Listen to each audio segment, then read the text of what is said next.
conference in Durham, New Hampshire, and you are visiting all the way from New Brunswick, New in Canada. Brunswick. That's how long did it take you to get here? Oh, it was only about 7 hours. Okay. Now, you're an avid cyclist, but Yes, you I am. didn't cycle down here, right? No, because I was just out to Vancouver for a month, and I was studying and cycling out there, so I didn't have the time. Just out of curiosity, have you ever crossed the international border on a bicycle? Oh, yes. So it is something you can do. It's not something that Oh, yes. you have to be in an automobile Yeah, to cross. Actually, I just crossed it last summer because I cycled across Canada on my own, and I dipped down to Washington State and dipped back in. And I've crossed borders. I guess the most difficult one, in a way, was crossing from the Republic of Ireland into Northern Ireland, and they still had machine guns at the border. That must have been pretty... It was a bit intimidating. Yeah. But as a Canadian solo on my bike, I don't think I was too much of a threat. Yeah, they size it up pretty quick. And I imagine that searching, if they ever had to search a bicycle, it goes a lot quicker than searching a car. Yeah, I think so. Now, I know last year when I crossed into Washington for probably just 100 kilometers, coming back into Canada, they were surprised that I just had two little tiny panniers and I was traversing the country on my bike. And they made me take everything out of my panniers. And I thought, well, this is a bit ridiculous, but okay, I will do it. And I think they were more curious to see how I could put all of my belongings for 74 days into two little panniers. Yeah, I guess if you're in a zone in the world that laws really don't apply, they're like, hey, let's use that to our advantage and find out how this person actually... Probably. You know, I guess they're always looking for things that mean suspicious. Like if somebody's like, I'm coming to the country for, a week and they have no luggage at all, that might be a tip-off that they're not telling the truth or something like that. Perhaps. I used to travel... I lived very close to the Canadian border in New York when I was a teenager, and we would frequently go up to Montreal. Yes. And crossing the border, it was a different experience depending on the direction you're going, obviously, because Exactly. different, customs groups and stuff. But in a car, especially, and you can get a sense from this from the way my table is, not exactly the neatest person, so... I would be like forgetting, things I never had anything illegal, but I was like, well, what if I forgot something that kind of looks suspicious, Exactly, do I have a Ziploc bag of flour, or sugar? From when I borrowed something, I don't know. It was always like all the nooks and crannies that something could be in. Right. Or just the time it would take for them to go through it if we had pulled over into secondary. I'm sure a bicyclist doesn't have to worry about that at all. No, you try not to carry very much weight, or I do. I only carry usually about 25 pounds plus your water. So you just recently completed a cross-Canada east to west tour? Or? I did it a little bit differently. I found out about a group that was in central Canada, so in Sault Ste. Marie, which is on the Great Lakes. It's kind of at the juncture of Lake Huron and Lake Superior. So I found out about this group, and I thought, it'd be kind of neat to cycle with a group to start off. So I did 400 kilometers with them, which wasn't very much, but it was wonderful. They were a lovely group. And then I gradually made my way to Newfoundland. And then from Newfoundland, after that, I took the plane out to Vancouver and cycled back to the Sioux. So I did coast to coast. A lot of people don't do, it's almost 9,000 kilometers. Yeah. And a lot of people don't do the entire coast to coast. Some people go from Calgary to Montreal, or from Vancouver to Montreal, or from the center of the country to Halifax. A lot of people end in Halifax. A lot of people don't go on to Newfoundland, but I wanted to do the whole thing. Yeah. Is there a pretty considerable cycling culture in Canada? Is there a lot of people that Would do maybe this? not quite that long of a trip, but because there is cycling. And I would say it's more of a regional thing in the United States. There's pockets of, different parts of the country where cycling is bigger than elsewhere. But compared to Europe, I went to Amsterdam a couple years ago, and bicycles come before every other mode of transportation, even walking. The bicycle comes first. And in other parts of Europe, there's still, the bicycle is seen as just as plausible of a way to get around as other modes of transportation. Is that true in Canada too, or is it because it's such a large, spread out geography that Yeah. there's a lot more auto traffic? Well, firstly, I've cycled through around 30 countries, and my first trip in Europe included the Netherlands, which is beautiful for cycling, albeit the weather's not the best.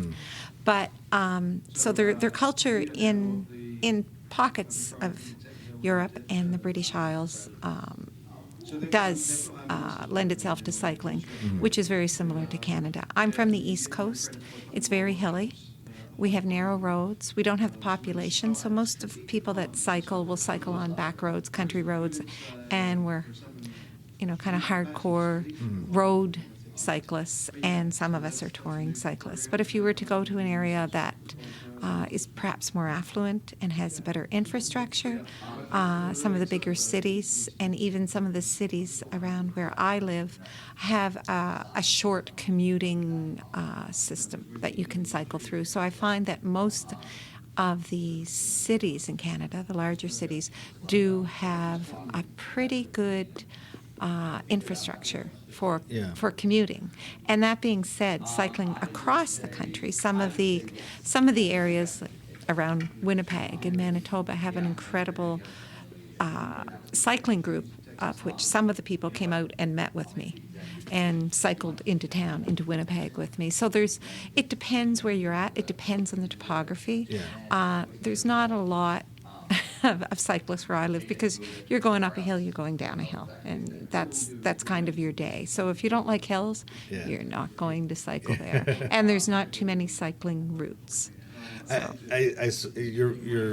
You touched on something that I think in the United States, obviously communities closer to the Canadian border have a better understanding of what's on the other side, because either we go there frequently or we have enough, maybe even pick up TV channels from either side of the border. And so you have a bit of local understanding of things. But Canada is not a mirror image of the United States, because most of the population is hugging pretty close to the Great Lakes and the southern part, whereas the northern reaches of Canada are far more frontier type environment, correct? It's not as many big cities and even infrastructure to the same degree as what you'd find in the lower parts of Canada. Well, I would argue that yes, what you say is true about the larger cities, Toronto, Montreal, Vancouver, being very close to the border. But we do have some cities, for example, Edmonton is very north in Alberta.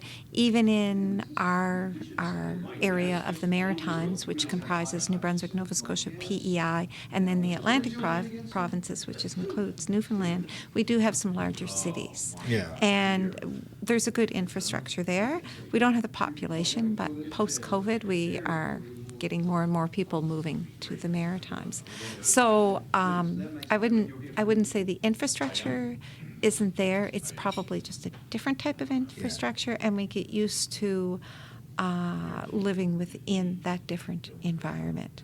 And some of the areas are very remote, but you could go to a very remote area and end up in a city in Labrador that's very, very developed because of the mining that was in there, or different industry. It extends my argument that everything is a primary source, even cities and other settlements, and reflecting of different time periods.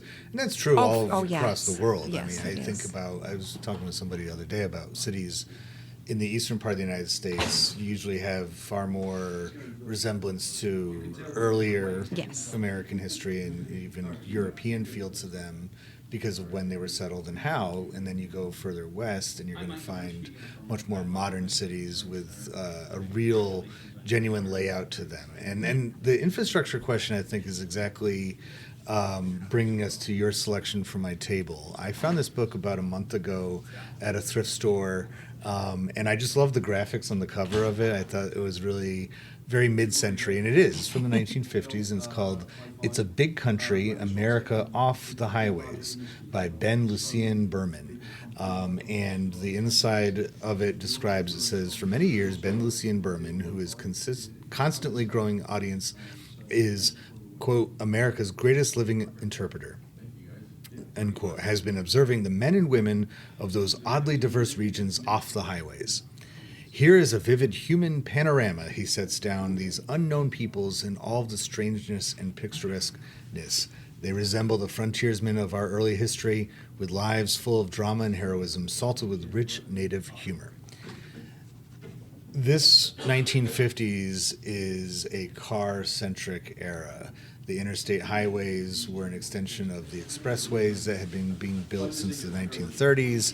These many-lane highways in either direction that were supposed to clear the congestion from the cities and allow for faster, more efficient travel.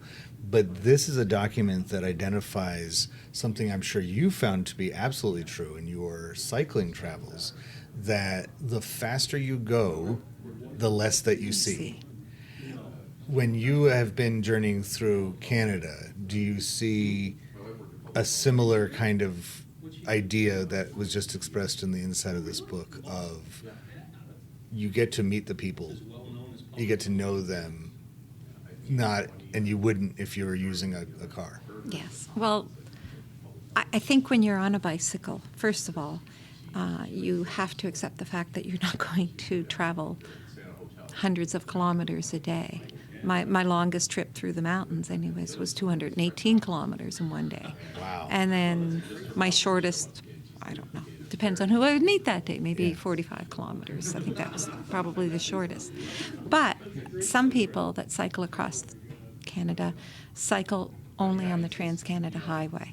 And I probably did 100 to 200 kilometers on the Trans-Canada because I had to. It was a necessity. I had no other routes. And that was through Western Canada. So what I endeavored to do was to stay off the primary roads. In British Columbia, when you're going through the Rocky Mountains, you don't have much of a choice. There were passes made through the mountains, and you really don't have much of a choice of how you're going to get through the mountains. Yeah. But I did choose the it's called the Crow's Nest Highway, and it skirts the southern part of British Columbia. And the reason I chose it was because it had less population. There were more mountain passes, and sometimes you were climbing 25, 27 kilometers, and then of course you got to go down the other side. But what was interesting there, and I didn't realize this until I did it, coming from the eastern seaboard of Canada, our history dates back to the Acadians, and before that, the Vikings. So we have a long history. But in Western Canada, I noticed that these towns had sprung up with the railroad in the late 1800s and the late 1900s, and the railroad was brought in my understanding, because of the gold rush coming through that area. So there were all of these little towns that, kind of tying in with your book, had sprung up because the railroad was there, and then they had died away because the railroad came in, they connected the towns, but then the gold left. The gold was depleted and the people moved on. So it was very interesting traveling through there. And then when I got into Alberta and into Saskatchewan and on to Manitoba, the Royal Canadian Mounted Police, which weren't called the RCMP at the time, they actually walked from just outside of Winnipeg, Manitoba, to Fort Macleod, Alberta, partly because of the gold rush, partly because of the Wild West at the time. So they were sent out as a force, and their trail out is called the Redcoat Trail. And there is a highway that is extremely, extremely isolated that I traveled on, and it's called the Redcoat Trail. And you can take that through 3 provinces. And it's got a beautiful wide shoulder, but day after day I would see grasshoppers. It was a real drought, and there were a lot of grasshoppers this year.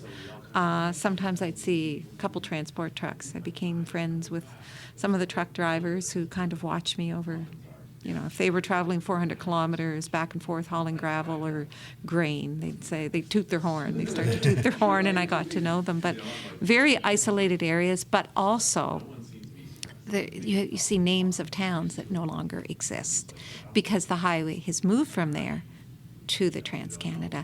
And I think people that just want to get across Canada, a lot of them head to the Trans-Canada Highway, which is in my opinion, very, very dangerous. And some people may argue that cycling as a female alone through isolated areas is dangerous. But I never felt that danger, thank goodness. But I did feel a danger on the highway with big trucks and things Right. blowing off of trucks and travel trailers and that sort of thing. So it's interesting because you do touch upon those little tiny communities, and those ones that exist love to see tourists. I will say, and even in my travels overseas, if you go into an area where there's very few people that visit there, you're treated almost like a celebrity, Yeah. and you're welcomed into that community. And I think we have to keep that in mind if we're trying to keep our culture alive in these more remote areas. It's you get that local feel that you wouldn't get otherwise. Oh, yes. And it's so I did a cross country road trip by my pickup truck a couple years Okay. ago with my family.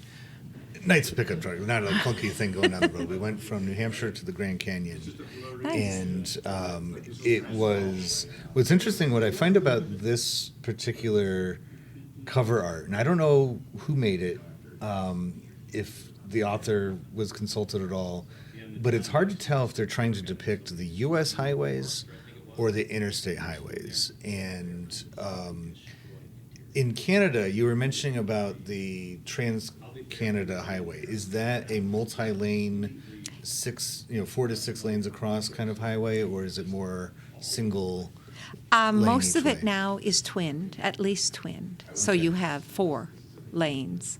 But in some of the larger cities, it gets much, much wider and bigger. I know when I crossed over it, what is it called, the 401, and I don't know if technically that's the Trans-Canada, but I crossed over top of that, and that was, I don't know, 10 lanes, so you're going over on a bridge, a footbridge that goes over it. So some areas are very large, but I'm not sure if that is actually considered the Trans-Canada. But coming out of large cities, we have multi-lane highways, which you don't want to be on. Because I a was going to say, bicycle. I'm actually surprised that bicycles are permitted. Oh, they aren't.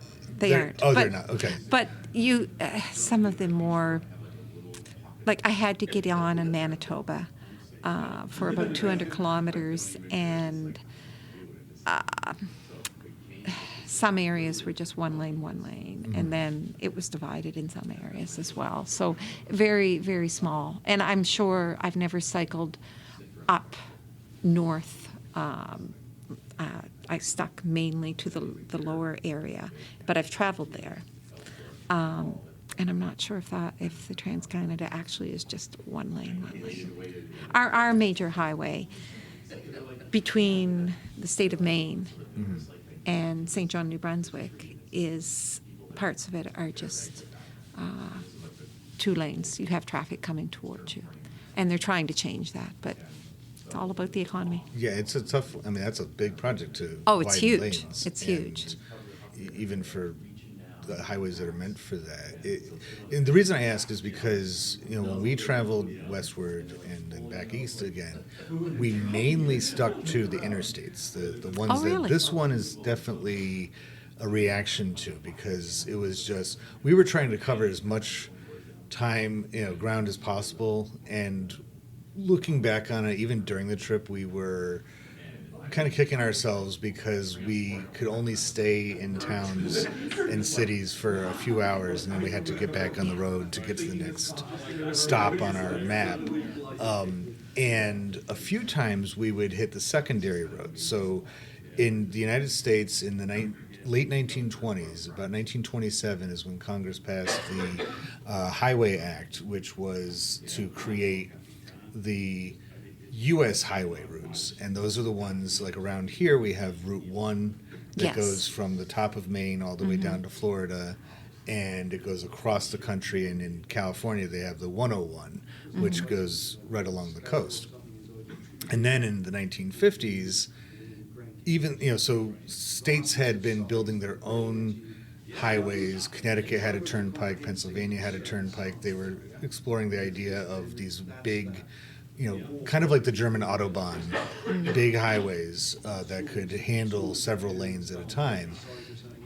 Dwight D. Eisenhower, when he was president, signed the Interstate Highway Act and incorporated all of them into this big system. Right. And so and while we were traveling out west, that's when we would go on and off of the famed US 66. So Right. 66 goes from Chicago to LA and is the storied Mother Road, but a lot of it is gravel. It's not even really drivable. Definitely not by lots of cars at a time. And it just is to me, it's always a reflection of how quickly the automobile age developed, because we traveled when we were going from Oklahoma to Arizona. We were on I-40, which is parallel to Route 66. Just like I-95 is parallel to Route 1, I-40 goes right next to 66. And we could watch, and 66 has all those fun gas stations and diners and Right. businesses with the neon signs, and very Americana, very mid-century Americana. Does Canada have similar kind of roadside attractions the same way that I'm describing, that you can only see when you go on the secondary roads, that the Trans-Canadian Highway does not have at all? Because on the interstates you have rest areas. You can get off of those, and they're really nothing to see. They're very modern. And they will have maybe exits to different communities, and it's the same thing. You got McDonald's and Burger King and Wendy's all in the same spot. But there's really no local flavor to it. Is that similar in Canada in your travels, that the main highway doesn't have much as far as culture? It's the secondary ones that really Yes, do. and I think that's what I was speaking to you have to get onto your secondary roads. And as we know, and what you've just described, not everybody does that. I would argue that a very small percentage of the population actually get off the Trans-Canada Highway. And the Trans-Canada Highway parallels what you spoke to. You pull off, there's a rest stop. You pull off, you fuel up, you have some fast food and get on again. And I tend not to travel that way worldwide, because I think it's very important to get off and discover the culture that's there. Are there gas stations, very Americana? No, we're not the United States, so it's very different. But you would go into a small town, you would probably be welcomed by people in the town, and I've had those opportunities. Had a couple incidents happen, and people have backed me up and supported me. So you go into a small town, there might be a local restaurant, there might be, people have taken me for tours in their churches or around their facilities to show me their little town. And I think people are very willing to do that. But we have to take that journey off of the beaten path. If we really want to know what the culture is in Canada or in the United States or anywhere in the world, we have to get off and not want to just go there and check all the boxes. It's very revealing of the values of the majority of the culture in any time, where time is the most valuable thing. Oh, yes. Right? And that's why somebody would be willing to take a car on a major highway, because they're, I'll spend more time when I get to my place, but the journey is not what I'm interested in taking care of. I want to get that done as fast as possible so I can get wherever I'm going and whatever that looks like. And we can see the value system in travel through history, like you were saying. Those places in the western parts of Canada that were products of the railroad age, there wasn't a lot of leisure that was bringing them people there. It wasn't, they were on vacation. And this book refers to the how it's reflective of the frontiersmen of early history and their lives full of drama and heroism.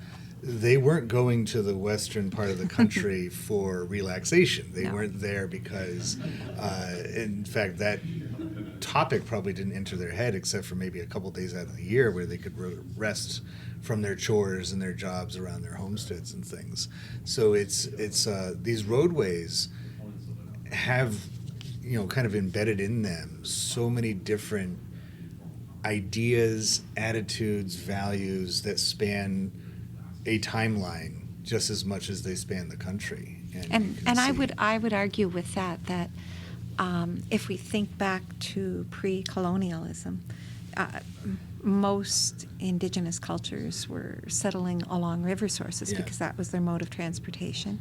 And if we look to the east of the United States and of Canada, most of our towns have been settled alongside the rivers because we were using waterways as our transportation method.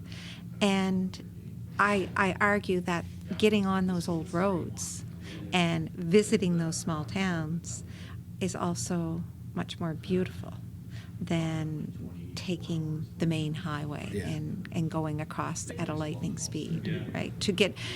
My motto is it's about the journey and not the destination. Mm-hmm. So yes, I wanted to get, in my 9,000 kilometers and traverse the country. But I also wanted to enjoy myself along the way. It was really about the journey for me and learning about people along the way, and not just getting to where I was going. And I would love to see more people do that.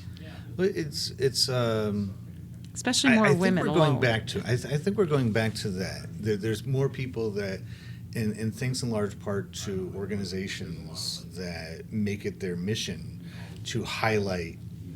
I don't know if you've ever. There's this wonderful website called Atlas Obscura. No. And they specialize, and it's crowdsourced a lot of times where users of the website will supply their own roadside or off the beaten path attractions. They'll submit something like there's a memorial marker dedicated to something you've never heard of, and you have to take this route. So it's not. It's not Mount Rushmore. They're not. That's not going to be on Atlas Obscura. The Statue of Liberty is not going to be on Atlas Obscura. Those are well known. It's things that you wouldn't expect, and they've even gone off into a gastronomic Atlas Obscura, where it's food places that you would otherwise bypass. And so there is a return to that. There is segments of our population that value the journey more than the destination and enjoy. Yeah, we have time. We can go do, because that's why we are traveling, is to see new things and to go off the path. And we can even use that as a cutoff point, too, that you can definitely see there was a distinct era, like you say, with people settling along necessities. Like we need water, not only for travel, but for life, food source and water source, all those things, that there is a cutoff somewhere around, and I would argue maybe the early 20th century. Yeah, I would argue that too. Definitely World War II is when we go from, and the roadways are connecting those places when they weren't connected before, but that's also the same time period that transitions our perception too. As collectively as humans, we are like, all right, we're done with that age of settling along necessities. Now we can go wherever we want at any time. Let's do it.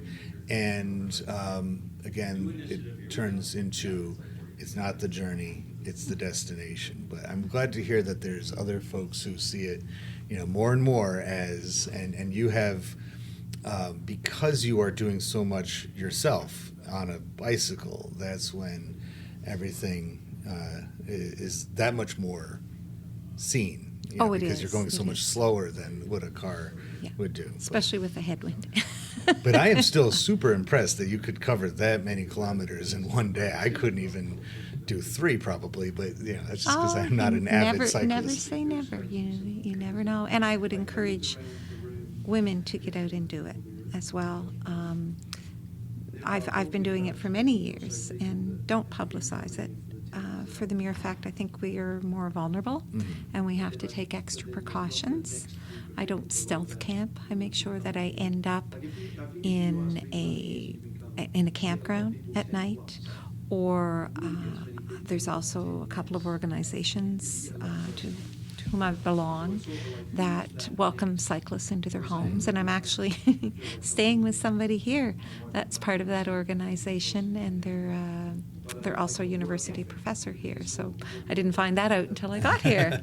But they are part of a cycling organization, and that provides some security to people that are cycling alone. Not that I feel I need that security, but if you do need it, it's there.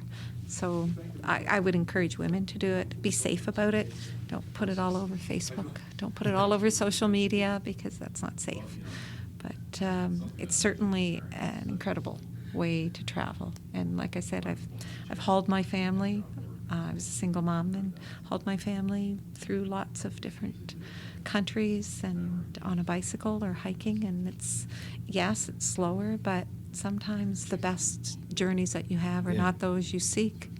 And people come into your life that will change your life. Just, you meet them in a little tiny town.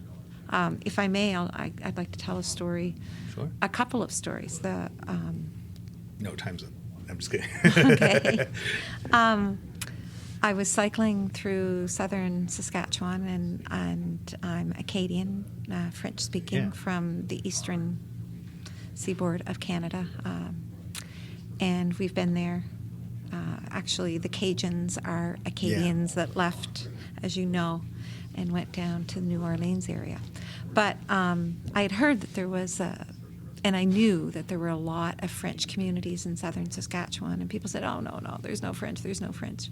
But I looked at names like La Flèche and Gravelbourg, and I thought, these have to be French communities at one point.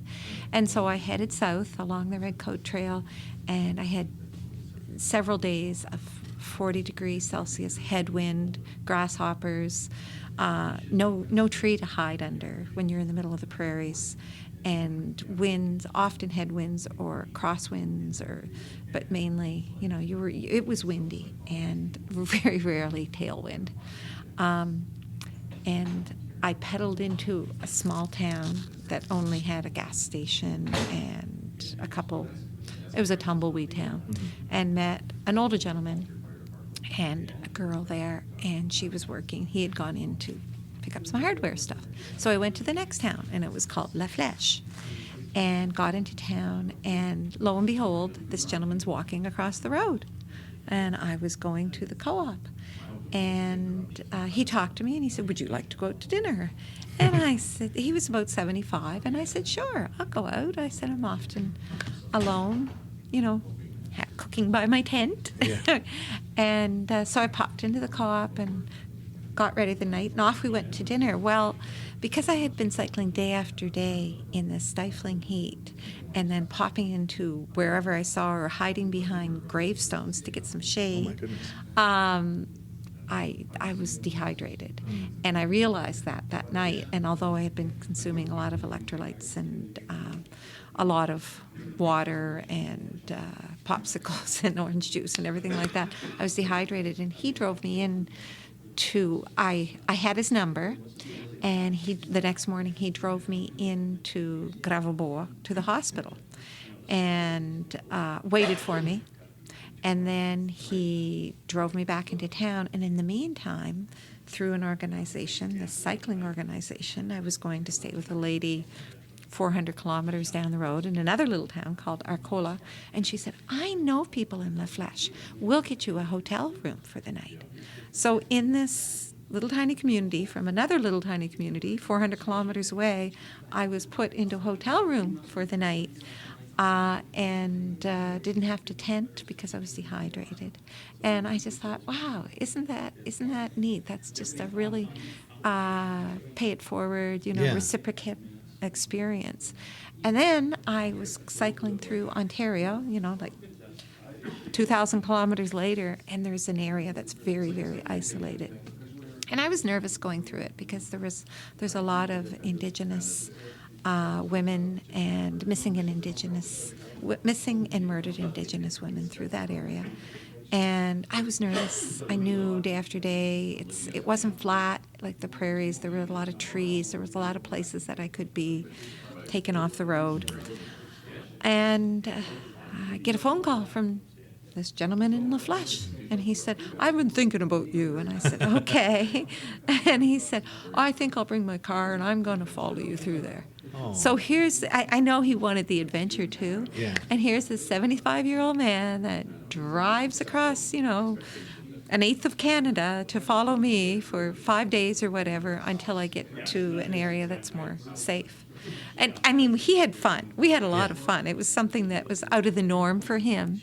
But what a great experience for him to and I to do that. He wasn't biking, he was driving his car, but he was like my bodyguard.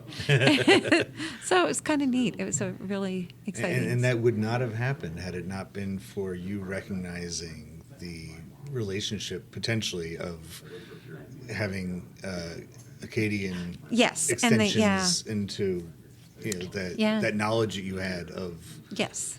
The French communities through southern Saskatchewan and through southern Manitoba, there's a lot of people that still speak French there and come from French communities that have huge, massive Catholic churches, which we tend to build, and little tiny homes. And those are usually associated just with Lower Canada, like the Quebec and eastward from there. It's exactly. The Roman Catholic. Right. And everything else is Anglo and is but southern British, southern Saskatchewan, southern Manitoba, and New Brunswick, of course, I would encourage people to go to if they want to see some of those big churches in French culture.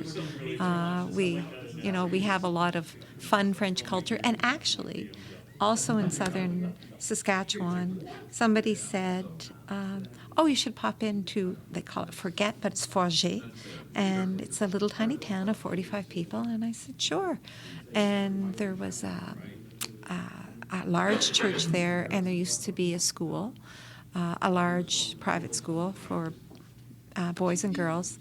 And I stopped at the manse, and a lady that was 85, she was so put together, and she said, yes, we've always had concerts here, music.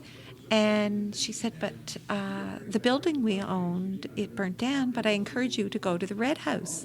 And I thought, okay, I'll pop over to the Red House.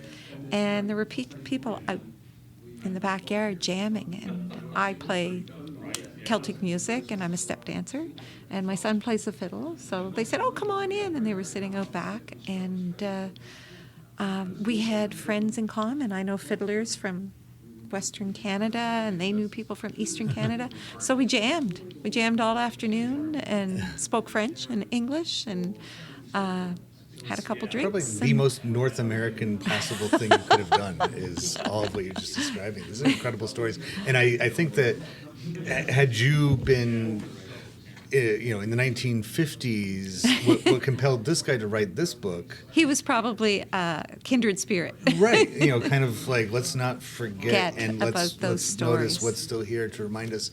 And it sounds like we were talking before we hit record that you're like, you've been, kind of people have been telling you should start a podcast or write a book or something like that. Yes. I think you have it. I think this needs to be documented somewhere, and if nothing else, just so that you can know that somebody could be hearing it and getting inspiration from what you have to say. My grandchildren someday. And that's I years ago I talked with some a teacher, colleague of mine. He was a much older man, and I said I've been thinking about writing a book someday, and he just said very simply, so leaving your mark.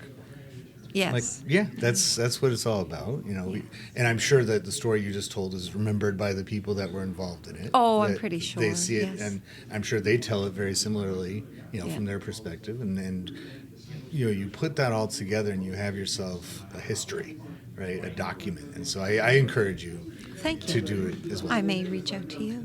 Well, you have my information. So I do. Thank you so much for taking the time, and I you. really appreciate it. Thank you for taking the time. I appreciate it as well. Have a great rest of your conference and safe journeys, however you go about it. Right? Okay. Thanks, Eric.